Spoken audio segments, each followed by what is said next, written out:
최근 충북 영동의 한 캠핑장에서 할아버지 할머니와 5살 손자가 텐트 안에서 숨진 채 발견됐습니다. 앞서 여주 캠핑장에서도 50대 부부가 사망했는데 텐트 안에는 숯불 등을 피우는 적이 있었죠. 두 사건 모두 추워진 날씨에 텐트 안에서 불을 피우다가 일산화탄소에 중독된 걸로 추정됐습니다.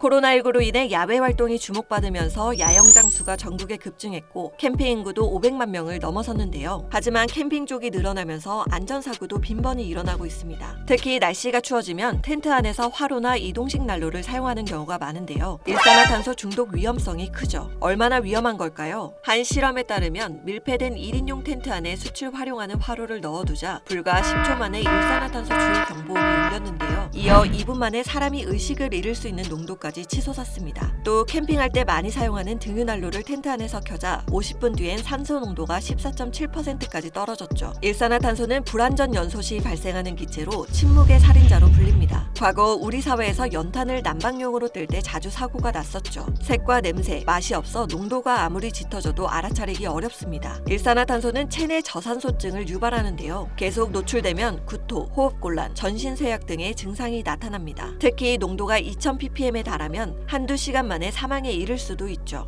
산소가 부족한 상태에서 뇌 조직 또는 심장 조직이 이제 죽어버리게 되는 거죠. 심하면 사망에 이를 수가 있는 거고요. 초기에 급성 일산화탄소 중독에서 회복했다 하더라도 보통 3주에서 4주 정도 지난 시점에 염증에 의해서 뇌 조직이 손상되고 재현성 신경증 후유증이 생길 수 있습니다. 밀폐된 공간을 벗어나서 신선한 공기를 마시는 것만으로도 증상에 도움이 됩니다. 119 통해서 가까운 응급실로 이송, 적절하게 1차 진료를 받고 고압산소 치료가 필요하냐에 따라 후속 조치를 받을 수 있도록. 겨울철 캠핑에서 질식사고를 예방하려면 어떻게 해야 할까요? 우선 텐트 안에서 가스나 석유, 숯, 목재 등을 태우는 화로는 절대 사용하지 말아야 합니다. 두꺼운 침낭을 준비하고 따뜻한 물을 담은 주머니 등을 사용하는 게 좋은데요. 또 난로보다는 전기요가 좀 더 안전합니다. 숯이 붉게 불꽃은 안 올라오지만 열기가 있는 상태에서 난방 목적 때문에 텐트 안으로 들일 텐데 일산화탄소가 나오거든요. 가스 난로 그리고 등유 난로 절대로 텐트 안에 피우면 안 되거든요. 거기서 일산화탄소가 많이 나옵니다. 위험할 수도 있지만 환기 잘하면 괜찮겠지 이렇게 생각하는 것은 굉장히 위험한 거죠. 시중에 판매하는 일산화탄소 경보기 같은 것도 실내에 놔두시면은 위험 치수에 도달하면은 경보가 자동으로 작동하게 되어 있습니다. 난방용 기구를 사용하는 주변에 경보기를 설치하는 것도 좋은 방법입니다. 저녁에 피운 숯이 다음날 아침까지 내부에 잔이 남아있는 경우가 많이 있습니다. 짐승들이나 바람으로 인해서 불티가 불을 번졌을 때 화재 발생 위험도 있기 때문에 텐트 밖에 놔두시더라도 물을 뿌려서 완전히 소화시킨 상태에서 밖에 놔두시는 것을 추천드립니다. 늦가을 낭만으로 꼽히는 캠핑, 악몽이 되지 않도록 안전사고에 유의해야겠습니다.